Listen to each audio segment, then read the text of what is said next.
It's oftentimes that companies want businesses that can maintain prosperity despite economic recessions. We don't want companies that begin to falter in revenue, falter in profitability the moment the economy has some sort of worries. And there are many companies like this that the moment some bad headwinds hit the market, that immediately companies that are growth oriented, that are really sky high in valuation, start to face some sort of profitability and revenue growth issues. Now, I invest in companies that grow their revenue and grow their earnings despite what the economy is doing. They'll continue to grow anyway.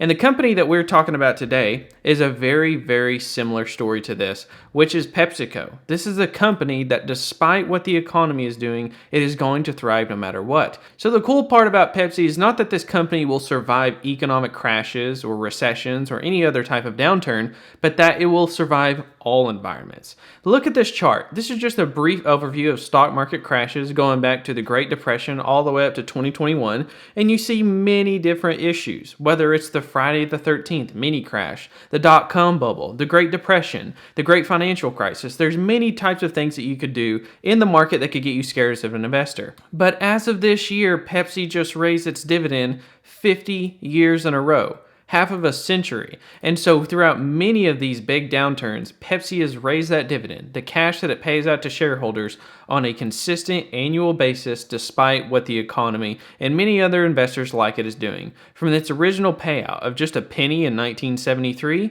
going back to where we're at today, now it's paying out $1.08 for every single share that you own. It's on a continual trend up, just going up and to the right. Now, if you look at this, and you look at the fact that it's raised its dividend 50 years in a row, that begs the question, what makes this company successful and what makes it such a valuable proposition for investors such as myself who look for long-term compounders? Well, we're going to answer that in today's video, and we're going to give a brief overview of Pepsi. So if you haven't seen me before, if you haven't subscribed, I hope you find value in this video, and subscribe to the video down below. And if you haven't seen me before, I give you my portfolio balance at the beginning of the video, every single video, as well as show my portfolio holdings. P.S. Side note, I'll be showing this from now on. I also now have my monthly YouTube income and my lifetime YouTube income mapped out on these charts in my Google Sheets that I have listed right here. Now, my portfolio balance as of the time of me filming, we had a green day today. It's 38,354, and this is my return since joining this brokerage. Now, we have Pepsi in my dividend growth portfolio. This is shared down below in the description, and M1 Finance is the brokerage that we're using to do this. So if you haven't seen this before, or if you have seen it and you're interested in signing up,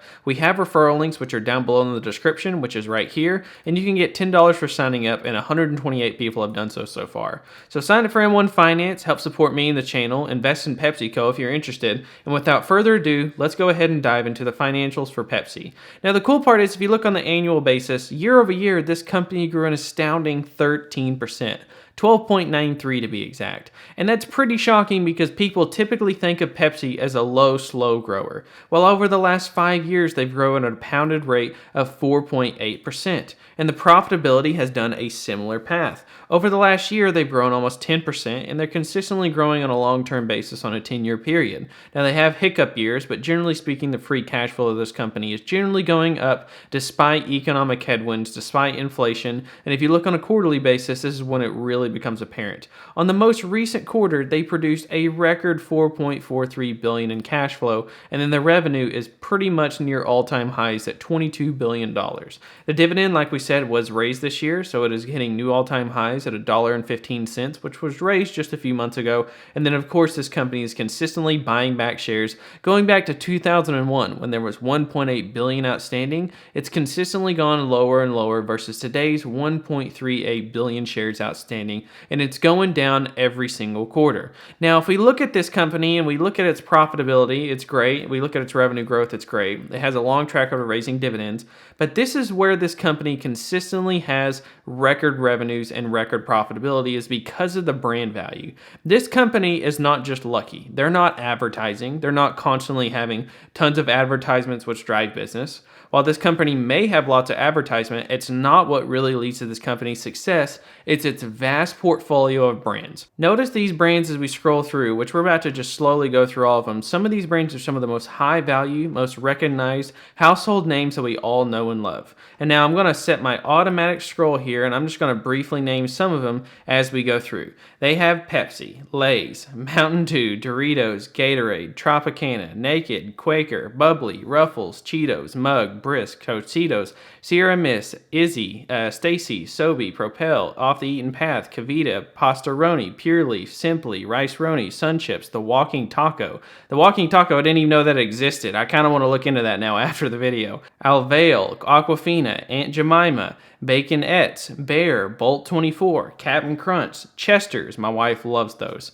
Cracker Jack, Dole, Driftwell, Evolve, Fritos, Fruitly, Funyuns, Gamesa, I guess, is that how you say it? Grandma's Cookies, Health Warrior, High-Low Life, Life Water, Lipton, Luza, Manzanita, Soul. Some of these are foreign brands I've never heard of before. Matador Jerky, I love that. Maui Style, Miss Vicky's, Mother's, Munchies, Munchos, Muscle Milk, Nadu Chips, Near East, Ocean Spray, Ahaz Studio, I guess. Popcorners, Red Rock Deli, Rockstar, Rolled Gold, Sabritas, Sabritones, Santitas, Neon Zebra, Nut Harvest, Smart Food, Spitz, Soul Boost, Starbucks, Tazo or Tazo, whichever one it is, and then Frito-Lay variety packs and Yachok.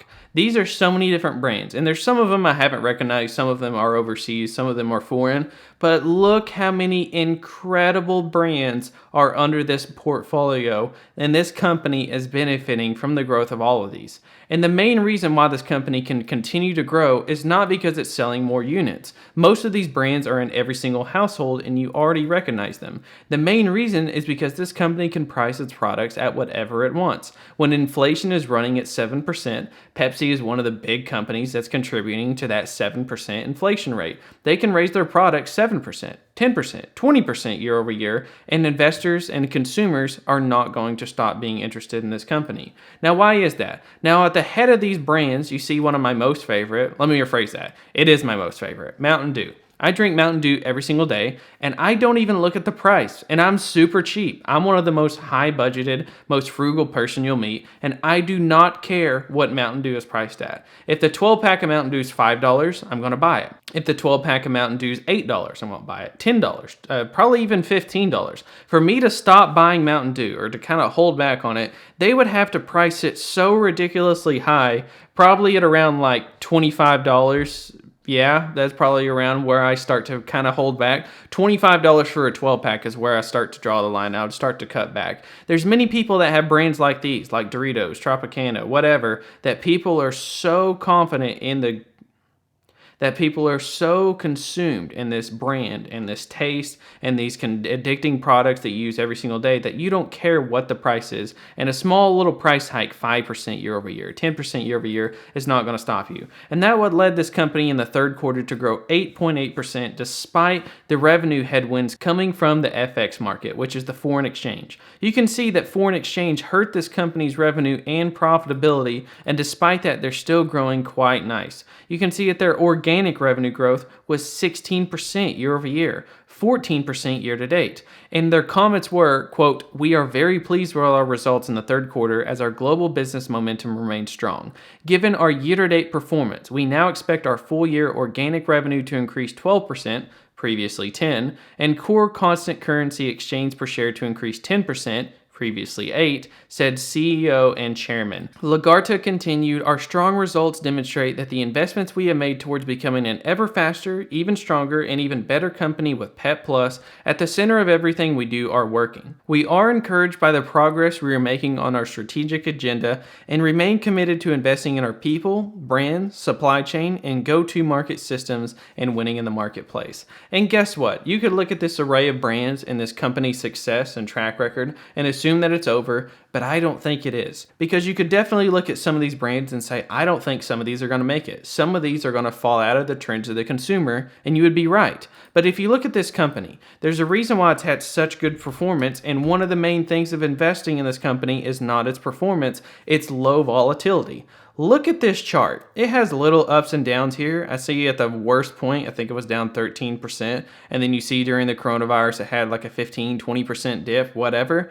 but it's pretty much just up and to the right, and it's paying a steady growing dividend and buying back shares on the way, so you're getting an easy steady 2.63% dividend yield and buying back shares, so you're getting about 3% of capital returned to you every single year, and investors continually invest in this company because they know that no matter what happens, they're going to be able to weather the storm. Year over year, it's still up 8% despite the horrible market performance. Year to date, it's only down 2%, which is pretty impressive when you consider that the S&P 500 year to date is down 25. So Pepsi is one that I think will weather all storms. I don't think it'll do good in a booming economy. I don't think it'll do good in a recession. I think it will do good in both and anything in between. So no matter what happens with Pepsi or companies alike, I think that this company will continue to be a successor and one that will likely be around a lot longer than I will. I think Pepsi will outlive me and likely out you watching. Sorry, wish you the best, hope you live as long as possible, but honestly, Pepsi's going to be here longer than all of us, and I think that it shows looking at these long-term charts, which is just incredible to look at. Thank you guys so much for watching. I appreciate you watching all the way to the end. Check out all the stuff down below in the description, including M1 Finance, which gets you $10 for signing up, and you'd help support me and the channel. But other than that, guys, thank you so much for watching, and I'll catch you guys next time.